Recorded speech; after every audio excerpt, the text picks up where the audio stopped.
uyu munsi ugira gatatu wo gusozera iri koraniro ryiza cyane ryo kuba imbere y'Imana mushobora byose twigaya ku kabi twakoze twongera ninahaza twishimira ku vyiza idahengeshanya kudukorera. Birahimbaye cyane ko tuhejeje umunsi twese duhimbawe tumerewe neza. Nashaka imbere yo gusozera dusubire duhanahane ivyiyumviro kugira ngo turonke impamba dutahana na cane cane twebwe indongozi. Kuja imbere y'Imana ni ikintu gikomeye cyane kuko niyo mpamba y'urugendo tuba turimwo turiko turasukurira iyi si yacu. Emwe mukozi w'Imana yabivuze ati nta utera iteka utekeye mu vyatsi. Twebwe iri nibakwe twarose kugira ngo tugire impamba nziza dutekere ivyiza. Imana ntiyoreka gutera iteka Burundi ibona ingene indongozi ziriko zirayikubita imbere. Naho turi bamagara make, naho ducumura turabacumuzi, Imana irakunda ko umuntu acumura akongera akagaruka kuyisaba ikigongwe kandi akagira umutima wo kuyiguma hagufi. Muri Burundi bwacu rero twebwe indongozi ni twebwe tujejwe kubungabunga igihugu, kubungabunga abana b'Imana muri iki gihugu cy'u Burundi, iki gihugu c'Imana. Rero nuko amatwitwararika ko aba bana b'Imana, izi ntama z'Imana ziba mu mahoro. Ikizana amahoro mu gihugu naco tukaba tuzi yuko ari urukundo. Urukundo ruva ku Mana rugashwara mu ndongozi, indongozi nazo zigakunda abene gihugu.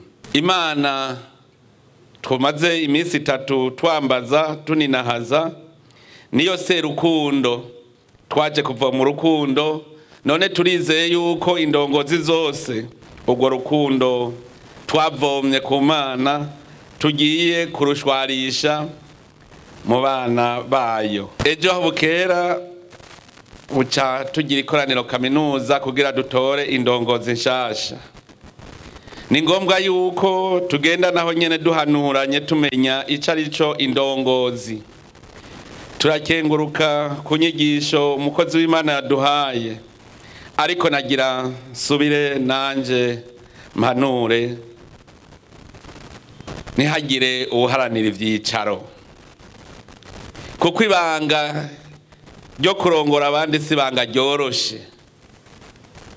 Hariho ababona ngo n'ubukuru nanje nkwiye kuba umukuru, mugabo yashikaho bikamunanira. N'Imana iraduhanura kudakunda ivyicaro, kudaharanira ivyicaro, kuko Imana iza yaragutoye. Urinze kugwana rero ubushaka ibitari ivy'Imana. Muribuka mu ijambo ry'Imana aho Mukazebede yaja gusaba Yezu asabira abahungu biwe ngo ndagusavye ngo mu bwami bwawe ngo abahungu banje gomwe ngo aze yicare ibubafu undi buryo bwawe. Twumve inyishu ibereye Yezu yaciye yishura. Yishuye ati ntimuzi ivyo musaba. Gutanga ivyicaro ni Imana ibitanga. Twebwe mu Burundi duhiriwe duhishije ko twamaze kwinjira mu ntwaro ya demokrasi, tukaba tuzi yuko ijwi ry'abene gihugu ari ijwi ry'Imana, hanyuma abene gihugu bakaba ari bo bitorera. Rero ubu ico dusaba Imana nuko koko muri abo bose babagumyabanga idutoreramwo umwe nka kumwe yatora Matiyasi.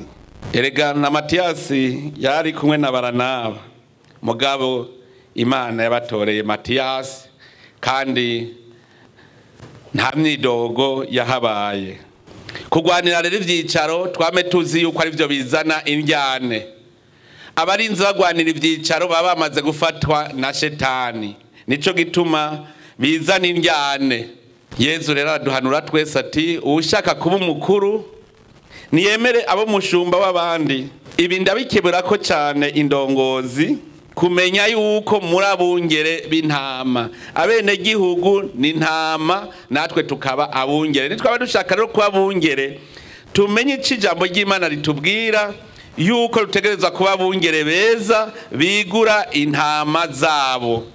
Ubwo indongozi turigura intama zacu, ubwo ahubwo ntituziryajyanya tugafata n'ubwatsi buremvye twari kuziragiramo, ahubwo bugaca mu bwacu.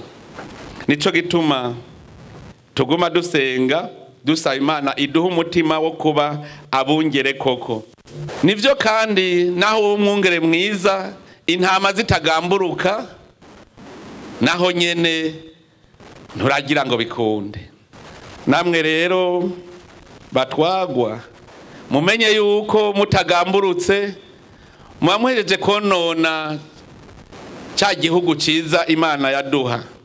Baraduhanuye bati niba ushaka yuko umurongozi agukunda, niba ushaka gukundana n'umutegetsi, kora ivyiza, kuko ugakora ikibi nta kindi araguhana, kuko umukuru ntatwarira inkota ubusa, biranditswe. Nukuvuga yuko ategerezwa kuragira. Umuntu rero atinya indongozi abazi ko ari inkozi y'ikibi. Mukazobona uguma yidogera indongozi abafise ico yiyotsa. Nico gituma rero twese tugira urunani mu guteza imbere igihugu cyacu duciye mu ijambo ry'Imana.